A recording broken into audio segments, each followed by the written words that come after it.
Buenas tardes a todos. La Facultad de Derecho y Ciencias Sociales de la Universidad Michoacana de San Nicolás de Hidalgo y el Tribunal Electoral del Estado de Michoacán les da la más cordial bienvenida a la conferencia magistral denominada Federalismo Judicial y Elecciones, a cargo de la magistrada María Amparo Hernández Choncuy, magistrada de la Sala Regional Toluca del Tribunal Electoral del Poder Judicial de la Federación.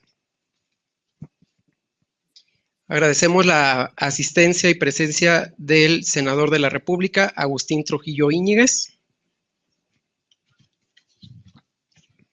A continuación, cedo el uso de la voz al maestro Damián Arévalo Orozco, director de la Facultad de Derecho y Ciencias Sociales de la Universidad Michoacana de San Nicolás de Hidalgo, quien brindará unas palabras de bienvenida a la magistrada Hernández Choncuy.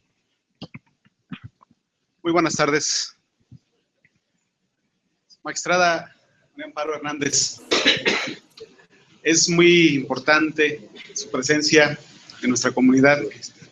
Para la Facultad de Derecho y Ciencias Sociales de la Universidad Michoacana de San Nicolás de Hidalgo, es un honor que usted nos acompañe con las circunstancias que nos aquejan. Pero para nosotros siempre es de gran trascendencia contar con profesionistas del derecho como es usted. Con el Tribunal Electoral del Estado de Michoacán nos une una gran tradición de vinculación desde hace muchos años. Siempre hemos colaborado. En este caso, agradecer al presidente, el licenciado Alejandro, que ha tenido a bien facilitar el espacio. Estaba la conferencia programada para el espacio en la Facultad de Derecho y Ciencias Sociales.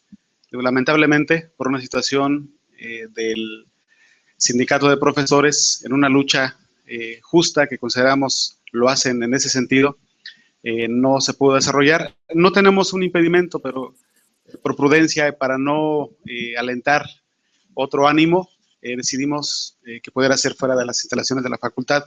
Desde luego que para la siguiente esperamos nos acompañe dentro de las aulas universitarias. Sea usted bienvenida. Yo le agradezco a los asistentes, alumnos, profesores, público general, magistrados, integrantes del Poder Ejecutivo, del Poder Legislativo que el día de hoy nos acompañan, y con esa disculpa que les ofrezco, sea usted bienvenida. Gracias.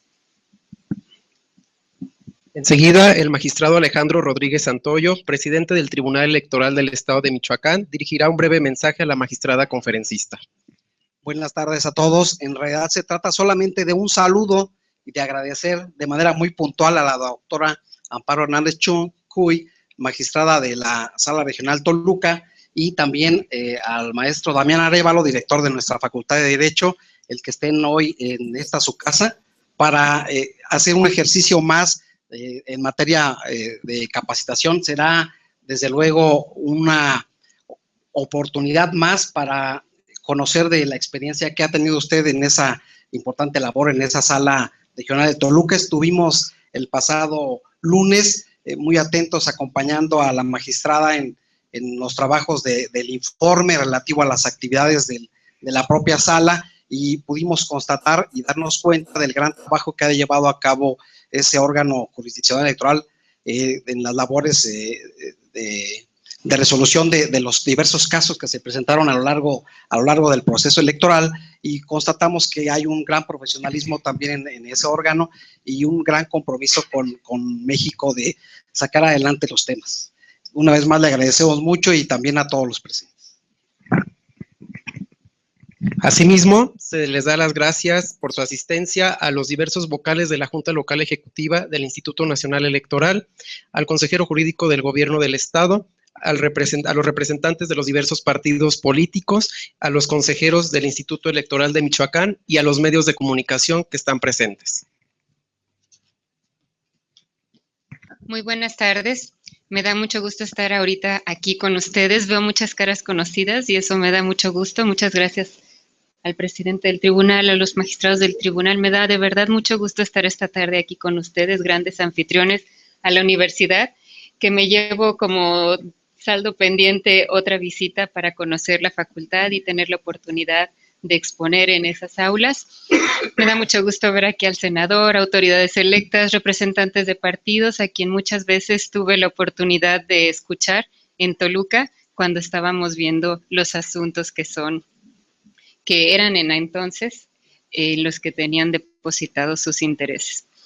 No puedo empezar esta disertación sin expresar lo significativo que es para mí estar en Morelia con ustedes esta tarde. Como saben, estoy en vísperas, a tan solo unos cuantos días de concluir mi cargo como magistrada regional del Tribunal Electoral. Y hoy es la última ocasión en la que participo en un evento con esta representación institucional. La víspera, por supuesto, hace que todo sea más sentido y más aquilatada en la anticipada nostalgia de mi memoria. Haber estado esta tarde en Morelia será, para mí, por este fin de ciclo, una tarde que indeleblemente llevaré conmigo. Pero esta tarde, en esta hermosa capital, no es especial solo por eso. Una de las cosas que más me entusiasma de estar aquí es que cuando recién empecé esta etapa de mi carrera, ejercer jurisdicción sobre Michoacán era algo que me preocupaba, y me preocupaba mucho. Saben ustedes que la 5ª circunscripción electoral comprende, junto con el Estado de México, Hidalgo y Colima, el Estado de Michoacán. Y esto representaba para mí la inquietante realidad de resolver litigios que tenían su génesis en una tierra tan conmocionada y victimizada en tantos sentidos. Cuando asumí el cargo de magistral en la Sala Toluca, se hablaba de Michoacán todos los días en todos los medios de comunicación. Y no precisamente para dar cuenta de eventos con sabor a celebración o a esperanza, como el que atestiguamos hace unos días con la visita del Papa Francisco. Se hablaba de violencia, de sangre, de muertes, de poderes de facto, de policías, de autodefensas, de derecho de piso y acopio de armas, y de un sinfín de problemáticas que no es el caso ahora detallar. Todos lo llevamos en la memoria y seguramente ustedes con una experiencia de vida muy distinta a la mía. Me preocupaba ser juez de conflictos suscitados en una zona con problemas tan complejos, tan profundos y tan difíciles de entender. Quería conocer Michoacán porque creía que para juzgar mejor los litigios que se me presentaran, tenía que entender qué pasaba en Michoacán. Necesitaba conocer sus contextos, paisajes, para leer las texturas de sus litigios, para no ver cada juicio como un asunto más que tenía que salir en unos cuantos días con una solución final. Creía que todos, michoacanos o no, teníamos cada cual desde su lugar y posibilidades una obligación de tratar de hacer algo para que en Michoacán hubiera paz, para que en Michoacán se volviera a confiar en que los órganos del Estado, en nuestro caso los tribunales, podríamos ayudar a reconstruir confianza ciudadana en la justicia y en la legalidad. Con ese ánimo en mente, una de las primeras tareas, ciertamente interminables, a las que me aboqué llegando a la sala, fue a leer cuanta literatura tuve a mi alcance sobre Michoacán, sobre el Michoacán contemporáneo. Y así fui descubriendo un estado lleno de gente con anhelos de desarrollarse, de vivir una mejor vida, de cambiar precarias realidades, y eso se manifestaba en muchas formas. En las oleadas de los que emigraron, en los sueños de los que ya regresaban, en los de aquellos que queriendo salir de la precariedad, habían encontrado en las actividades ilícitas formas de vida con las que creerían que cambiarían su realidad. Fui descubriendo un fervor religioso en distintos credos que tomaba matices distintos de región en región, y fui entendiendo por qué fue en esta tierra que surgió jurisprudencialmente como causal de nulidad de elecciones la irrupción al principio de laicidad del Estado mexicano. Fui entendiendo por qué fue en Michoacán donde surgieron los litigios que llevaron al Tribunal Electoral a sentar los primeros y aún tan relevantes criterios jurisprudenciales sobre el derecho de autogobierno que convencional y constitucionalmente se le ha reconocido a estas comunidades. Y fui siguiendo el desenvolvimiento, no carente de dificultades y problemas de otro orden y sin respuesta constitucional, a la que se enfrentan los gobiernos municipales emanados de este tipo de elecciones. La preocupación por ejercer jurisdicción en Michoacán se fue convirtiendo así en el punto de partida de un proceso de aprendizaje que me llevó en muy poco tiempo, a golpe de gratas y no gratas sorpresas, a admirarme de un estado con tantos crisoles, colores y anhelos, como también de tan variados problemas, a estar y sentirme muy orgullosa de ser juez, de ejercer jurisdicción en una tierra tan especial. En ese proceso de construirme lo que algunos llamarían un metacontexto de descubrimiento, había algo que creí que me ayudaría a ejercer mi cargo con un mayor sentido de responsabilidad. Quería conocer o tratar de entender cómo se comunica la violencia con las elecciones. Me dediqué a buscar literatura en derecho comparado y en fuentes nacionales sobre este tema. Quería entender tan complejo fenómeno porque quería estar preparada para juzgar litigios electorales que tuvieran un componente o trasfondo social de este orden. En ese camino encontré, si bien poca literatura, investigaciones sumamente interesantes. Algunas proponían que en contextos de violencia el voto no es libre. Algunos que en estos contextos el voto no es útil porque solo da lugar a gobiernos de papel que no son realmente los que gobiernan. Algunos autores hablaban de la influencia del crimen organizado en la definición de candidaturas o de vencedores en las elecciones, y otras tantas tesis que no es el caso ahora mencionar. Y no eran estudios, y esto me parece muy importante subrayarlo, no eran estudios que se habían hecho sobre Michoacán, eran estudios de otros lugares. Por ello, junto con un equipo de jóvenes investigadores, economistas, politólogos y abogados, emprendí la búsqueda de datos porque quería ver, parafraseando a uno de los académicos que consulté, qué relación había entre las balas y los votos, cómo se relacionaba la pobreza y el desarrollo humano con la participación electoral, cómo se relaciona la violencia con la alternancia política. Fueron meses de buscar información, otros tantos de registrarla y otros tantos para analizarla. Una vez recopilados los datos, construimos dos modelos a efectos de determinar si existía una correlación, primero, entre el contexto de violencia a través de estas tres variables, presencia de narcotráfico, homicidios dolosos y presencias de autodefensas, y la participación política ciudadana, elecciones de ayuntamiento, diputados locales, diputados federales. Y segundo, la correlación entre ese contexto de violencia y los partidos ganadores de las elecciones. Los resultados fueron muy interesantes. Por ejemplo, en el primer modelo, si bien sí puede afirmarse que existe una correlación entre la presencia de cárteles y la disminución de la participación política en las elecciones locales, lo que encontramos es que dicha presencia es irrelevante respecto a la participación política en elecciones federales. Por supuesto, hablo en términos estadísticos. Asimismo, se pudo concluir que existe una correlación entre el aumento de homicidios asociados al crimen organizado y el aumento en la participación política en las elecciones locales, más no en las federales. Y en la presencia, respecto a la variable de presencia de autodefensas, lo que encontramos fue una correlación entre el aumento de estas y el aumento de la participación política en elecciones federales, más no en locales. Sin embargo, más relevantes fueron los resultados del segundo modelo que analizamos, en el sentido de que no puede concluirse que exista una correlación entre el contexto de violencia y la mayor o menor participación electoral a favor de un determinado político. Y esto nos pareció un hallazgo sumamente relevante. Es importante acotar que el estudio solo correlaciona datos, sin poder establecer que haya una relación de causalidad entre una cosa y la otra. No podemos en ningún estudio de esta naturaleza determinar si una relación es una relación de causalidad.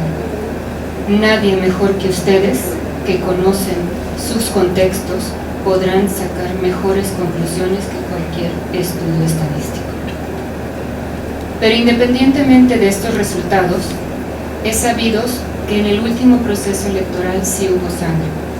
Todos lamentamos y nos preocupamos cuando el candidato a la presidencia municipal de Yurecuaro fue herido de muerte o de las tensiones muy delicadas que se presentaron especialmente en Tierra Caliente. Pero con todo, para tranquilidad de muchos o para tranquilidad de todos, se trataron de problemas focalizados que no empañaron lo bien logrado de los comicios en la mayor parte del estado. Al final, No conocimos de ningún litigio en el que la violencia, las armas, el terror o las amenazas a civiles fueran la pieza central del caso. Ciertamente, había uno que otro reclamo en tal sentido, pero reitero, eran conflictivas focalizadas que fueron procesadas por el sistema sin que nada de ello pasara a mayores. Es claro que nadie podemos negar que haya habido alguna influencia de este orden en alguno de los aspectos del proceso, pero si la influencia hubiera sido importante, habría sido notorio todo lo contrario. Y tengan la seguridad de que, aunque no fue el caso, si hubiera sido así, en la Sala Toluca habríamos estado preparados para entenderlo y bien valorarlo. La violencia no caracterizó el trasfondo de los litigios que conocimos, pero esos litigios, que fueron muchos, sí fueron reflejos sin duda de las distintas realidades sociales, culturales y económicas que convergen en este hermoso estado. Y en cada problema, en cada litigio, también encontramos muchas ventanas de oportunidad, ventanas que creo en la sala pudimos transitar. A lo largo de estos 3 años conocimos muchos litigios de variados componentes que nos permitieron sentar, me atrevo a decirlo, las semillas de unos de los criterios que en la materia electoral pueden ser, de ahora en adelante, de los criterios más trascendentes. Algunos criterios pervivieron las reconsideraciones que vale interponer contra nuestra sala y otros no, pero me parece que aún en este último caso se apuntaron nuevos debates para la discusión pública del derecho electoral. Mencionaré algunos que me parece que dejan en claro lo que sostengo. La elección de Zaguayo nos dio mucho de qué hablar. Zaguayo nos dio la oportunidad como sala de pronunciarnos en cuanto a 2 temas que creo son muy relevantes para el derecho electoral. El primer caso fue en la etapa de preparación de la elección, cuando en la Sala Toluca declaramos la inconstitucionalidad de un artículo de la Constitución del Estado que establecía como requisitos de elegibilidad un requisito específico para quienes fungían como tesoreros de los ayuntamientos. Se impugnaba la validez del registro de una candidatura apoyándose en un artículo que en la sala lo destacó por unanimidad, consideramos inconstitucional por ser restrictivo de derechos irracionalmente. Zaguayo también nos dio ocasión para pronunciarnos e interpretar lo que en la sala consideramos que era el contenido del deber de neutralidad del Estado y del uso de recursos públicos en las campañas. Fue la primera vez que yo sepa que se aplicaron las causales de nulidad recién estrenadas en la Constitución, introducidas con motivo de la reforma constitucional de 2014. La elección de Contepec nos llevó como sala a sentar un primer precedente en la materia del muy relevante tema de la cadena de custodia. La cadena de custodia es un concepto que importamos sobre todo del derecho procesal penal y es un concepto y una obligación que ya desde Campo Algodonero la Corte Interamericana había condenado al Estado mexicano y obligado a que en todos sus procesos, ciertamente hablando de procesos penales, se cuidara la cadena de custodia, porque en ello iba la preservación de la legalidad y la posibilidad de después hacer justicia. En Contepec se sostuvo por primera vez el criterio de cómo cuidar la cadena de custodia en materia electoral, porque así como preservar los vestigios de un delito es muy importante en la materia penal, en materia electoral es crucial cuidar el estado de los paquetes de la electoral. El criterio de cadena de custodia fue después replicado en Sala Jalapa, en Sala Monterrey y también después recogido por la jurisprudencia de la Sala Superior. Y creo, anticipo, que es un concepto que llegó para quedarse en el derecho electoral. Uruapan, Zacapo, Tangamandapio y muchos otros municipios que ustedes conocerán muy bien, también nos dieron la oportunidad de discutir cómo poder procesar el tema de cuando no pueden abrirse las casillas. vivimos un problema, recordamos todos, con el conflicto de los maestros. Hubo casillas que no se pudieron instalar, hubo casillas que pudieron abrirse hasta muy tarde y muchas otras que tuvieron que moverse del lugar.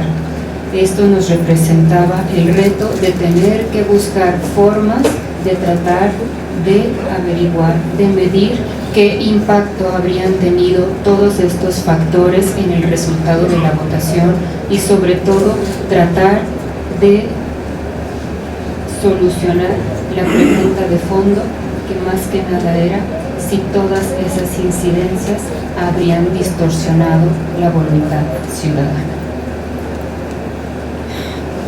Otro de los casos, que de verdad son muchos los que nos dio Michoacán, otro de los casos en los que también se sentó un precedente muy importante y que creo que aun cuando fue revocado ya es el punto de partida de una discusión que está muy próxima a seguirse dando y se seguirá dando en los sucesivos procesos, es el tema de los ilícitos atípicos en esta materia. Fue Sala Toluca la que consideró que había algunos registros de candidaturas que, haciendo cambio de partido o a través de la figura de las coaliciones, trataban de eludir los límites a la sobrerepresentación en las legislaturas locales. Nuestra sentencia, reitero, fue revocada, pero sentó un precedente importante que eventualmente el criterio que ahí se sentó hace 3 meses, hará unas semanas después de la elección extraordinaria del Distrito de Hidalgo, fue un criterio que sí fue aceptado por la Sala Superior, lo que motivó un cambio en la integración de la legislatura local. Otros casos polémicos que nos dio Michoacán y que creo que apuntan debates importantes del futuro del derecho electoral es la nulidad que declaramos de la elección municipal de Tarímbaro y la polémica sentencia que dictamos al invalidar la candidatura independiente de esta ciudad capital. Fueron asuntos, reitero, revocados que no fueron compartidos por nuestros superiores y que, es claro, tampoco eran compartidos por el tribunal ahora anfitrión. Pero creo que con todo son asuntos en los que la Sala Toluca empezó a construir una línea jurisprudencial en la que quienes así votamos creímos con convicción y seguimos creyendo con convicción. Que la democracia, nos guste o no, y por mucho que sea el desencanto, necesita para ser viable de un buen sistema de partidos políticos. Y que así como los tribunales debemos trabajar por fortalecer los derechos ciudadanos en lo individual, también tenemos que trabajar por sostener criterios que saneen ese eje, el eje partidista tan importante del sistema político. Y los criterios que sostuvimos en este sentido no los construimos solos, los hicimos siguiendo importantes precedentes de la prestigiada Corte Constitucional colombiana, que ha entendido, y así lo ha dicho en varias de sus sentencias, que también tiene que proteger, junto con los derechos políticos individuales, al propio sistema de partidos. La nulidad que decretamos del distrito de Ciudad Hidalgo no fue una nulidad total del distrito. Ustedes también lo recordarán. Se decretó la nulidad solo de una porción de la votación, pero esa porción de la votación cambiaba al vencedor de la elección. Esa resolución también fue revocada y en cambio Sala Superior decretó la nulidad de todo el distrito. Nosotros creímos que ese precedente era importante porque nos permitía sentar un primer esbozo de algo que creímos es un terreno hacia el que debe avanzar el derecho electoral del futuro, el de la nulidad relativa de elecciones, el de que no es necesario en todos los casos repetir la totalidad de la elección para purgar el proceso de los vicios que se detectaron en este.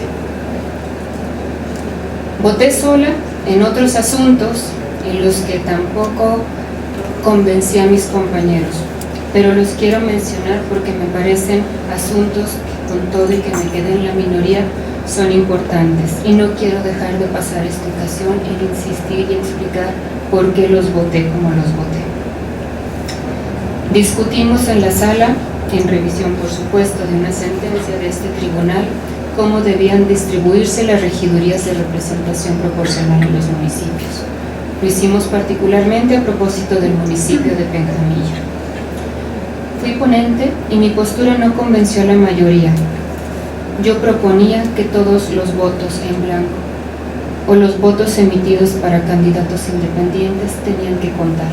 Y como tenían que contar, no valía descontarlos de las cuentas que se hacen para hacer los cálculos de distribuciones. Y lo dije entonces y lo digo ahora con profunda convicción. Creo que es máxima del sistema electoral, de todo sistema electoral, el principio de un ciudadano, un voto. Y si un ciudadano es un voto, todos los votos tienen que contar, porque cada vez que los restamos, esos votos se convierten en cero y ya no valen. Aquila. En este asunto, aun cuando mi convicción también fue minoritaria, fue una ocasión que me permitió expresar algo que también, insisto, sigo pensando.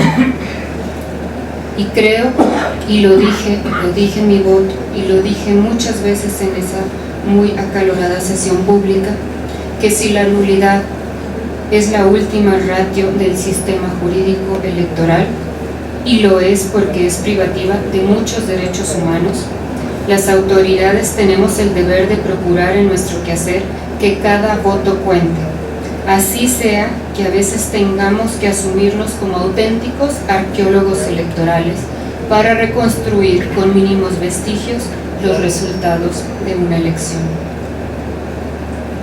Apatzingán. Apatzingán fue ocasión para expresar que cuando el voto se convierte en objeto de transacción monetaria, intercambiable como si fuera cualquier cosa, la democracia pierde todo sentido dialógico, deliberativo y participativo. Y si la democracia pierde, en realidad estamos perdiendo todos. El caso que más difícil me resultó fue Turicato. Turicato no era, como parecía, un caso como los muchos que tenemos los tribunales electorales, en los que solo hay que decidir la nulidad de 1, 2 o 3 casillas. No lo digo por la dificultad técnica del asunto, lo digo por lo que implicaba resolver Turicato. En el fondo, para mí, en Turicato se trataba de decidir si la comunidad entera de la Nueva Jerusalén tenía derecho a que sus votos fueran contados para definir la presidencia municipal. Y eso pasaba por ponderar si la libertad de conciencia de cada cual alcanzaba o empañaba la validez de todos los votos de esa comunidad, porque por razones religiosas eran votos poco o nada informados y votos emitidos en una muy discutible libertad. Al final, y sin dejar de reconocer un clima de muy precaria libertad política, me incliné por reconocer la validez de todos esos votos, porque creí que había que respetar la libertad de cada cual y que ni la pobreza, y no me refiero a la pobreza económica, que la pobreza no debe llevarnos a privar de derechos a sus víctimas, sino a reconocer en todas y todas las personas que tienen capacidad de decisión y que por eso tienen derecho de voz y de voto. La precariedad de las condiciones de vida de la Nueva Jerusalén, creí, no debía llevarnos a privarles de sus derechos políticos, sino a reconocer una deuda del Estado y de toda la sociedad hacia esa comunidad, una deuda de deberes de hacer que debía empezar a saldarse y con urgencia. Algunas de las decisiones que aquí mencioné eran a su vez decisiones que revocaban lo decidido por este tribunal anfitrión, mientras que las demás, algunas las confirmaban, ustedes bien lo saben, algunas por razones similares a las que ustedes habían sostenido, otras con razones que algunos íbamos introduciendo variantes. También también las decisiones que tomamos nosotros, ya lo fui mencionando, pasaron por esa misma dinámica. Algunas de las que nosotros tomamos fueron confirmadas por nuestro superior y otras fueron revocadas. En este ir y venir de litigios entre un tribunal y el otro, de Morelia a Toluca, de Toluca a Morelia, de Toluca a la Ciudad de México, a veces teníamos poca claridad de cuándo nosotros éramos o no un órgano terminal. Imagino que también ustedes. Cuando acaban todas estas discusiones y todos estos ir y venir de los expedientes, ahora que acabamos el proceso, reflexionaba, y por eso he querido abordar este tema en esta tarde, ¿cómo podemos entender ahora el federalismo judicial en materia electoral? Y quiero responder esta pregunta también a partir de dos casos que resolvimos en la Sala Toluca, que creo ejemplifican bien lo que quiero sostener esta tarde ante ustedes. El primer caso al que me quiero referir es también un asunto surgido en Michoacán. Entienden por qué el cariño especial a esta tierra. Se trató de uno de los primeros asuntos que resolvimos hace un par de años en la sala. Y nosotros le llamamos el AG20 porque era un asunto general. No había un tipo de expediente en el que clasificar. En este asunto, diversos ciudadanos del municipio de Jiquilpan impugnaron la elección de jefe de tenencia de la comunidad de San Martín Totolán. Los medios de impugnación fueron remitidos a sede jurisdiccional federal porque el Tribunal Electoral local, ustedes, estimaron, no porque era la anterior integración, estimaron que no eran competentes para sustanciar y resolver los medios de impugnación instados en contra del nombramiento del jefe de tenencia, en virtud de que la legislación del Estado no les otorgaba una competencia expresa para proteger derechos políticos ciudadanos. Efectivamente, ante el planteamiento de la incompetencia, la Sala Regional determinó en primer lugar que las demandas sí se incardinaban en el ámbito de materia electoral, en tanto que a partir de las funciones que deben desempeñar los jefes de tenencia, tanto sustancial como formalmente, se trataban de la elección de autoridades políticas.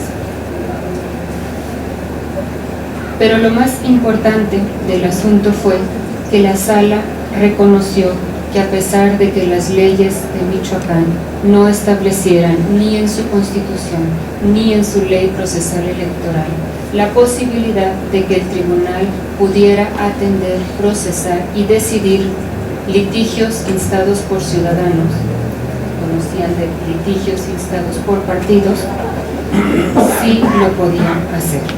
Interpretamos el artículo 116 de la Constitución y establecimos que, aunque en el rango local no se hubiera establecido con claridad, el artículo 116 no solo facultaba, sino que obligaba al Tribunal Electoral del Estado a resolver todo litigio de naturaleza electoral que tuviera que ver con la integración de autoridades locales, sea gobernador, diputaciones, presidencias municipales, autoridades auxiliares, como justamente era el caso. ¿Por qué es importante este caso al hablar de federalismo judicial? Para ponerles en contexto la relevancia de esta sentencia, hay que tener en consideración justamente eso, que la justicia electoral surge en sus inicios como un sistema de justicia para los partidos, enarbolado principalmente en torno al control de la legalidad del proceso y al juicio de nulidad. La justicia electoral, como justicia ciudadana, surge después, en mucho con motivo de la configuración del juicio ciudadano en la ley de medios, emulando lo que el juicio de amparo es el Poder Judicial de la Federación. Los asuntos de los que conocían los tribunales electorales se entendían como exclusivamente los establecidos en sus leyes expresas, y cuando llegaba a suscitarse un conflicto que no se había atendido por su legislador local, todos los demás litigios se federalizaban por ese solo hecho. El asunto que no estaba previsto en ley por más local que fuera la elección, se convertía en un asunto típicamente federal que resolvía una sala regional.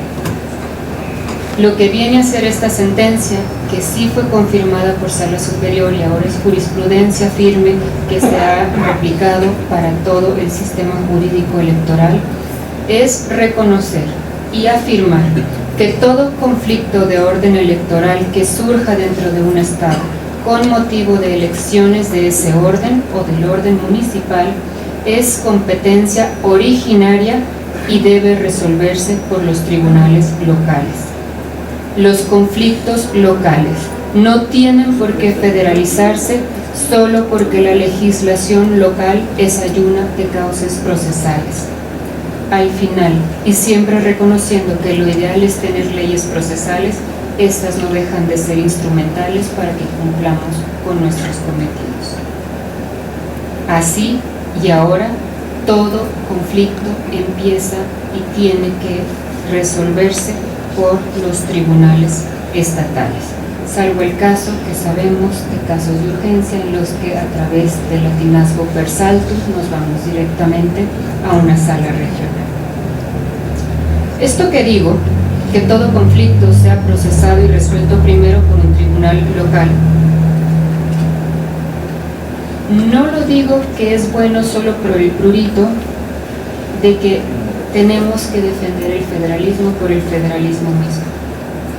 Los tribunales locales suelen tener un muy amplio conocimiento de los contextos en que surgen los problemas. Tienen contacto directo e inmediato con la realidad que juzgan. Tienen el pulso de la localidad. Y esto es muy valioso, más cuando se juzgan conflictos políticos que siempre son tan contextuales. Esto, creo, es lo que pone en evidencia lo importante que es que sean ustedes, los tribunales estatales, los primeros en conocer los asuntos. Y además, cuando los federalizamos, cuando llegamos primero a una sala regional sin antes haber estado en el tribunal estatal, al mismo tiempo, al tiempo que le estamos privando la oportunidad de que el juicio sea resuelto por quien está más en contacto con el problema, le estamos quitando una instancia a las partes.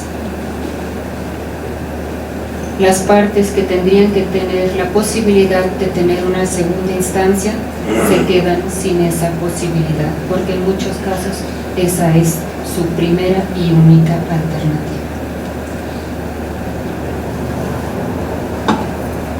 Y esto me parece delicado, porque aun cuando los tribunales a veces no tengamos revisor, y aun cuando eso parecería a golpe de vista que nos hace muy fuertes, porque nos hace ser los únicos y los últimos en resolver, ser los únicos que resolvemos, o los últimos que resolvemos, en realidad y paradójicamente no nos hace más fuertes, porque lo que nos hace más fuertes no es ser órganos terminales, lo que nos hace más fuerte es poder convencer a nuestros justiciables o a nuestros revisores que lo que estamos decidiendo es legal. Y esto también vale decirlo viceversa. A veces también nuestros órganos revisores, lo digo en mi caso, mis revisores Sala Superior, en nuestro caso nosotros somos sus revisores, también los tenemos que convencer a ustedes de que lo que nosotros resolvimos tiene mayores o mejores razones que lo que estamos conociendo.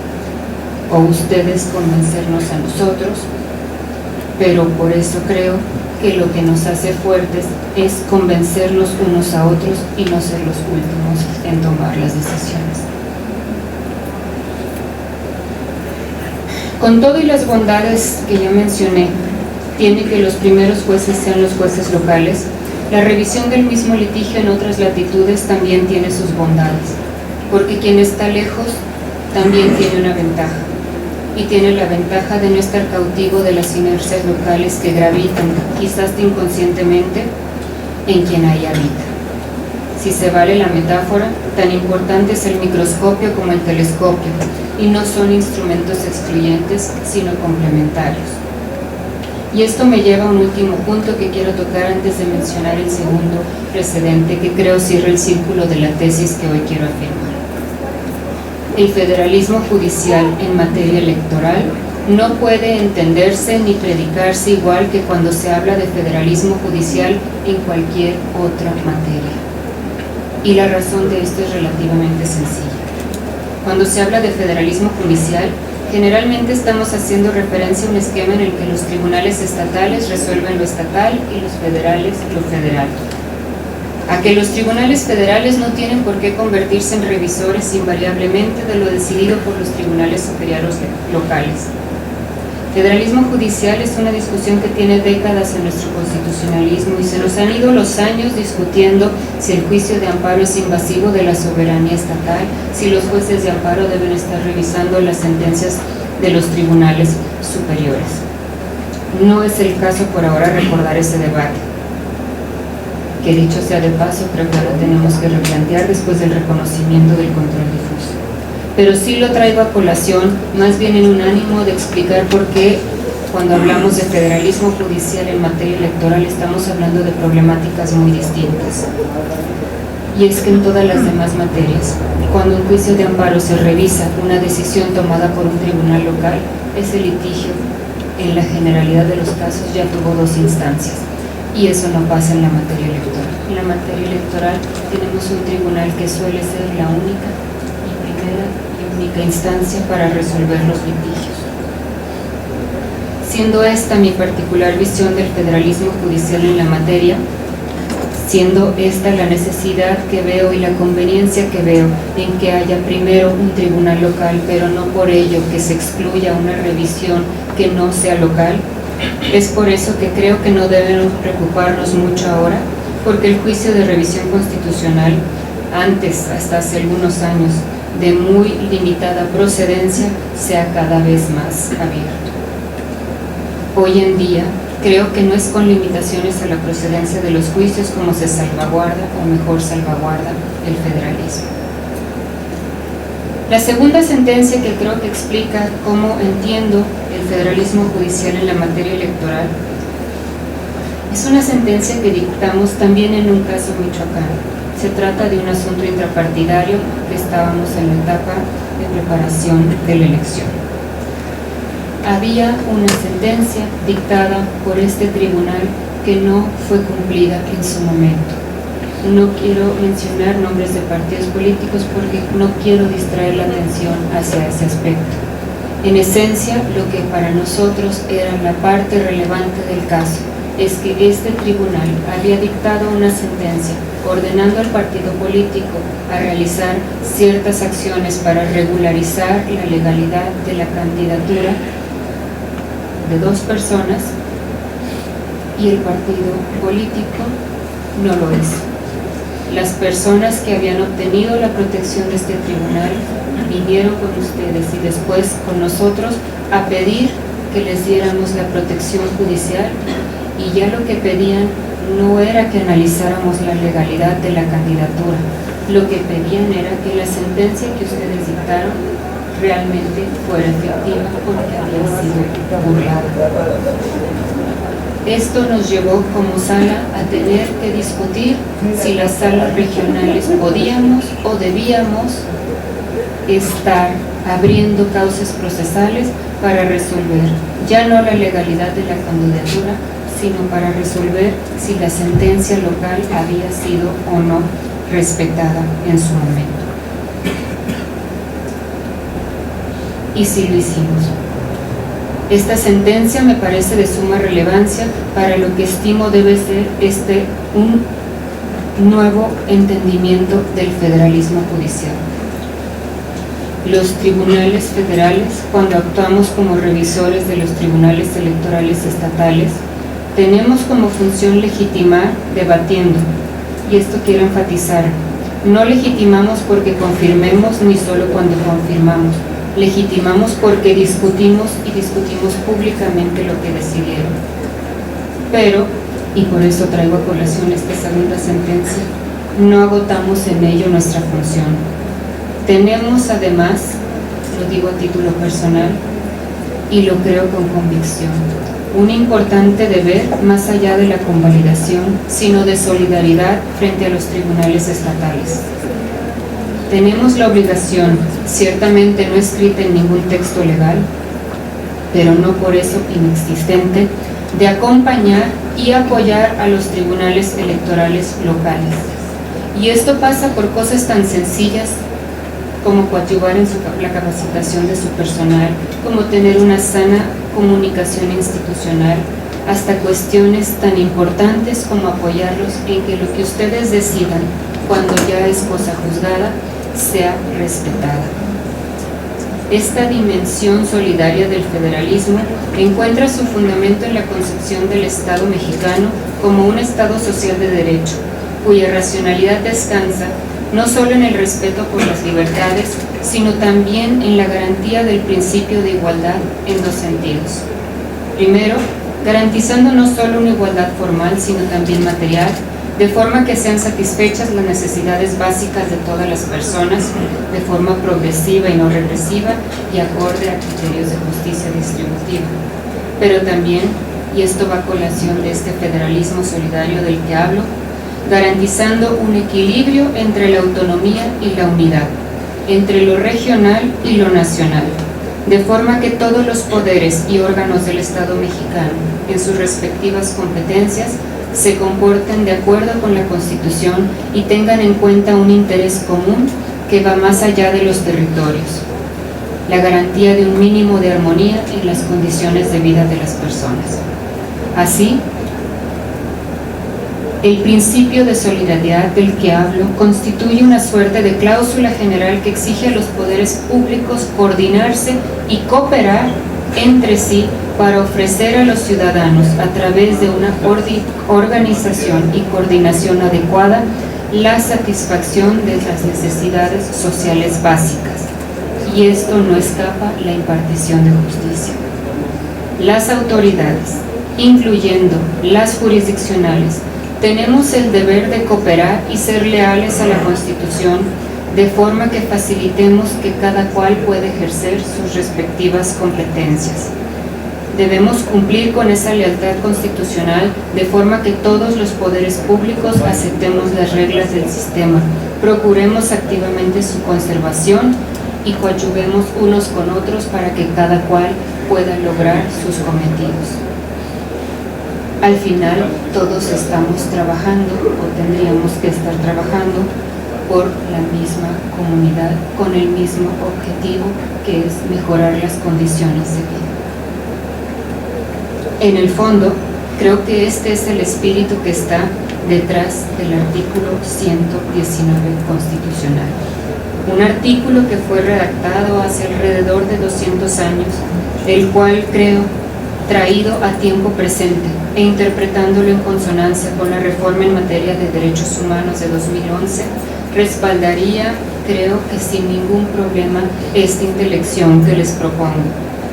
Un federalismo solidario, en el que nadie tiene que suplicar ni ponerse de rodillas para que surja el deber del otro de apoyar, y en el que no vale quedarse de brazos cruzados cuando es visible que el otro está pasando por dificultades.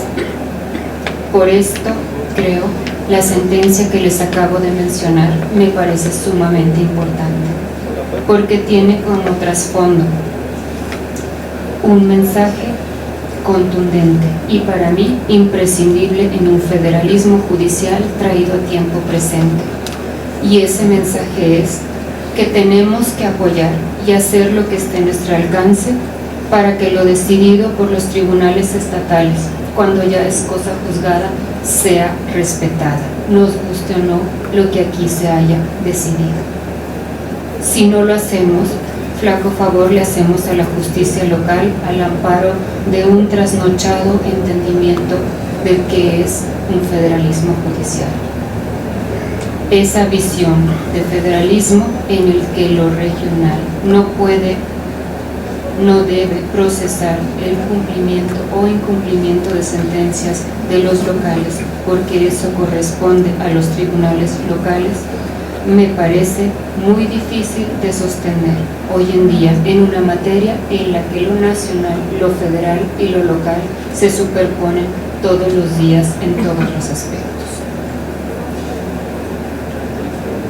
Local, Local es una palabra que se compone de la conjunción de dos palabras, global y local.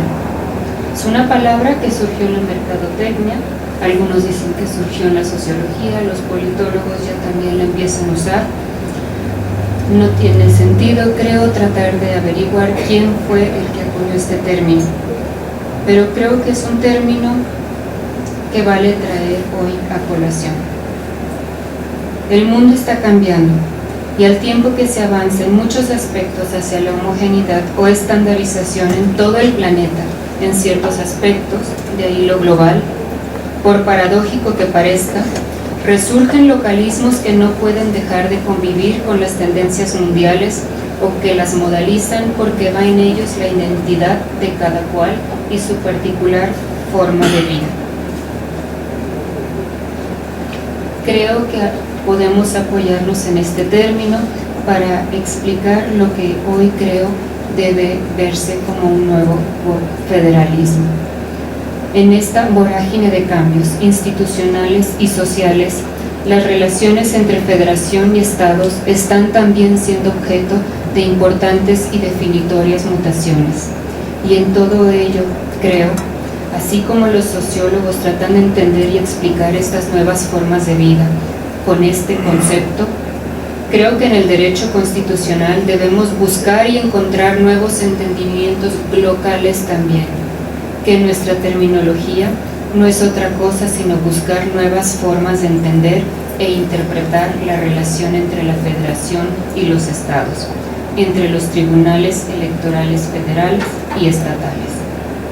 Y una ruta que veo en ello, como he tratado aquí de explicar, está en repensar la función que cumplimos los tribunales federales frente a los locales. Una función que estimo se resume en legitimar socialmente lo que deciden y que va acompañado con, lo subrayo, deberes de solidaridad y lealtad constitucional. Porque al final, lo que importa, lo que verdaderamente importa, es que todos, seamos jueces federales o jueces estatales, trabajemos todos los días por una sociedad más justa. Muchas gracias.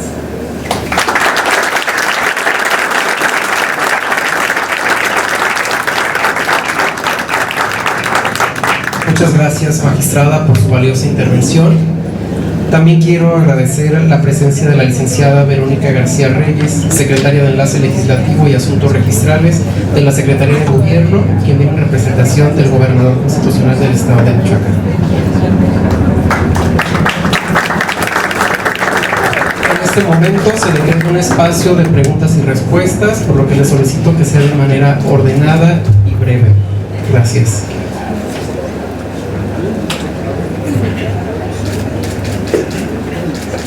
Adelante.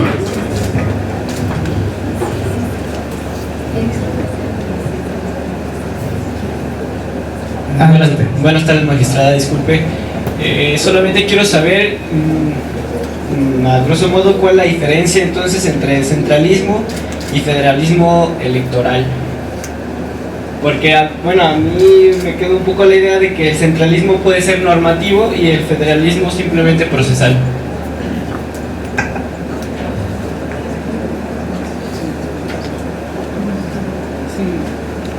Adelante, por favor.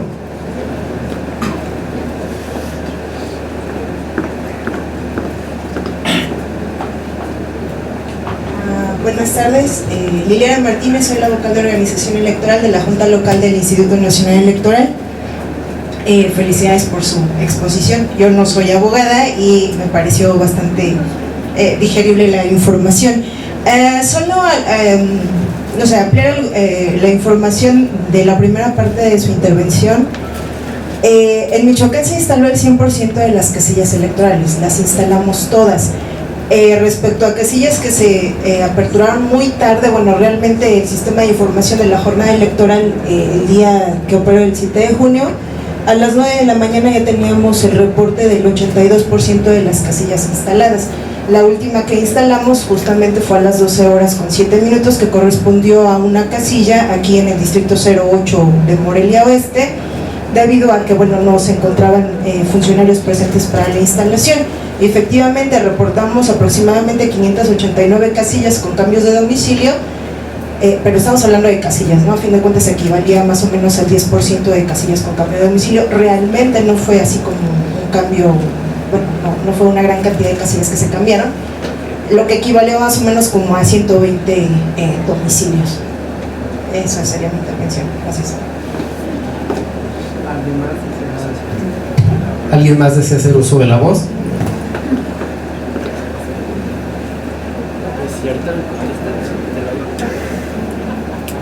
Serían las únicas dos preguntas, maestra. Muchas gracias. Bueno, en cuanto a lo que comentaba del centralismo, federalismo, yo creo que toca a usted uno de los temas más difíciles de resolver hoy en día, precisamente en la materia electoral. Teníamos hasta antes de 2014, hasta antes de la reforma constitucional, muy claro que había un sistema electoral para elecciones federales con sus propias autoridades y los sistemas paralelos en las entidades federativas. Después de 2014, en el que el Instituto Nacional Electoral absorbe en la materia una posición totalmente distinta a la anterior y tiene juego tanto en elecciones federales como también en elecciones locales. Tenemos elecciones locales en un sistema en el que realmente tenemos dos autoridades actuando al mismo tiempo. Eso viene a cambiar dramáticamente los escenarios. Ciertamente se habla de centralismo y creo que podemos convenir en que cuando se oye hablar de centralismo estamos pensando en que las decisiones, la toma de decisiones se centralizan en una parte, generalmente en el centro o en la capital a través de una autoridad, y en la materia electoral.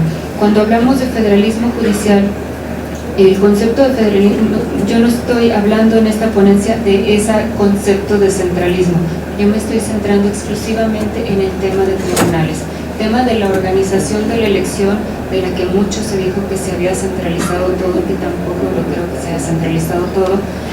Creo que les podemos preguntar a los consejeros del Instituto Electoral Local si tuvieron o no trabajo este proceso, y creo que la realidad demuestra que no es cierto que todo se centralizó y hubo mucho trabajo también por parte de las autoridades locales. Pero yo me quisiera desmarcar un poco de esa discusión y de ese tema porque estoy enfocada al tema exclusivamente de tribunales. Y esa ese proceso de complicarse tanto el entendimiento de qué le toca a cada quien en lo relativo a la organización de una elección, que es el tema en el que mucho se habló de centralización, creo que es un problema que no emigró ni no contaminó el diverso tema de la impartición de justicia electoral. Ciertamente le impacta en algo, pero creo que no le impacta en un modo realmente importante. Es claro que si el INE está tomando decisiones de un proceso electoral local conforme a los criterios que ya se han sentado, no va el Tribunal Estatal Electoral a juzgar los actos del INE, el Tribunal Estatal Electoral va a juzgar los actos de la autoridad electoral estatal. Cuando yo hablo de federalismo judicial, tomo más bien el término prestado de la discusión que en el derecho constitucional se tiene desde hace muchos años, y tampoco es propia nada más de México, es realmente una discusión que no se replica en el derecho comparado en todas partes, es de cómo deben relacionarse los tribunales de la federación con los tribunales de los estados y hasta dónde y por qué cada cual va a ser el último. Por eso cuando se habla de federalismo judicial, utilizando este término en binomio, solo se habla de la parte procesal, de la parte litigiosa, y muchas cosas de las que decimos por las muy particulares y sobrepuestas sistemas jurídicos que tenemos en México, creo que mucho de lo que se dice cuando hablamos de federalismo judicial no se puede predicar más que de tribunales, por esa precisa razón. El ámbito de la justicia no ha tenido este proceso de irse apilando y de irse superponiendo sistemas jurídicos entre sí, como sí ha sucedido en muchas materias. La electoral es una de ellas, pero hay muchas otras. Tenemos un sistema de salud, por ejemplo, muy complejo.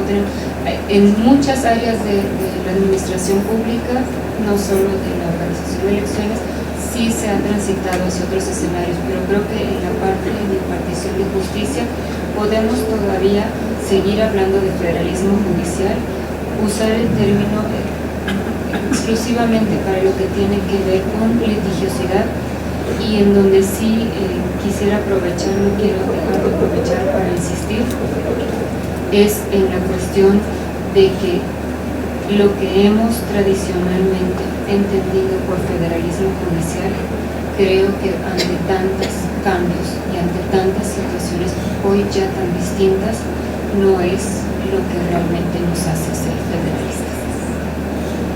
La otra intervención creo que no tenía pregunta.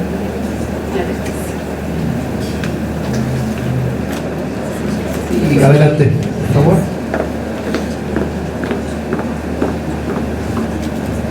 Yo quisiera, por cuestión de interés partidista, no hacer alguna pregunta, sino que solamente un reconocimiento a una magistrada de la Sala Regional de Toluca, quien fue diligente con todos los partidos políticos en el pasado proceso electoral. Decirle, doctora María Amparo Hernández Choncuy, que estamos reconocidos de su labor, de su servicio al derecho electoral, al derecho en política que ejercemos todos los partidos políticos, y que en los próximos días la Sala Regional va a perder un gran miedo, pero seguro estoy que tendrá todo un horizonte en lo futuro para formar parte de otras instituciones que tanto requieren del profesionalismo, de la institucionalidad, de la imparcialidad, de la objetividad y de las resoluciones conforme a derecho.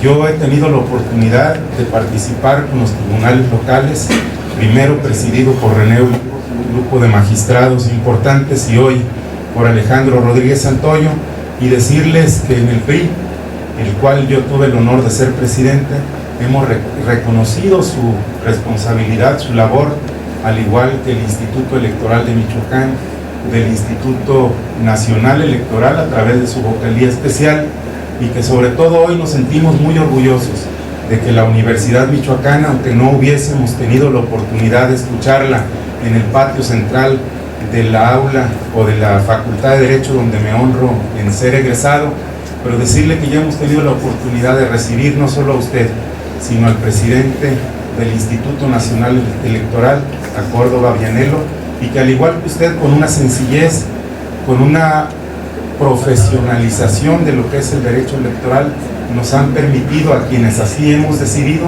escucharlos, ver sus puntos de vista, respetarlos porque seguramente resuelven conforme a derecho, pero sí sentirme muy orgulloso que el día de hoy me hayan invitado, y que estaré presente y muy fijado en quienes vayan a proponer en la sustitución de su ponencia, porque creo que deja un hueco duro de llenar. Muchas felicidades y un reconocimiento sincero.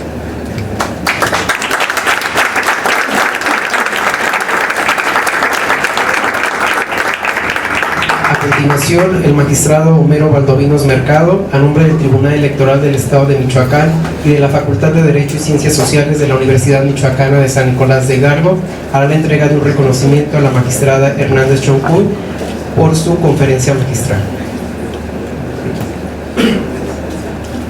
Muchas gracias. Le damos las gracias a la doctora María Amparo Hernández Choncuy. Me permito leer el reconocimiento que le hacemos. El Tribunal Electoral del Estado de Michoacán y la Facultad de Derecho y Ciencias Sociales de la Universidad Michoacana San Nicolás de Hidalgo otorgan el presente reconocimiento a la doctora María Amparo Hernández Choncuy, magistrada de la Sala Regional en Toluca del Tribunal Electoral del Poder Judicial de la Federación, por su destacada participación como ponente en la conferencia magistral Federalismo Judicial y Elecciones, impartida en esta ciudad el día 2 de marzo de 2016. La firman el maestro Damián Arévalo Orozco, director de la Facultad de Derecho y Ciencias Sociales de la Universidad Michoacana de San Nicolás de Hidalgo, y el magistrado, el señor Alejandro Rodríguez Santoyo, magistrado presidente del Tribunal Electoral del Estado de Michoacán. Muchas gracias.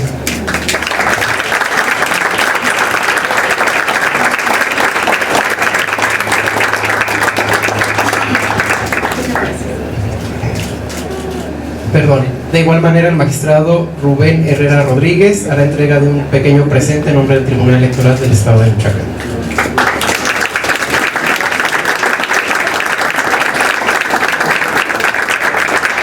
Finalmente, agradezco a todos su asistencia, que tengan una excelente tarde.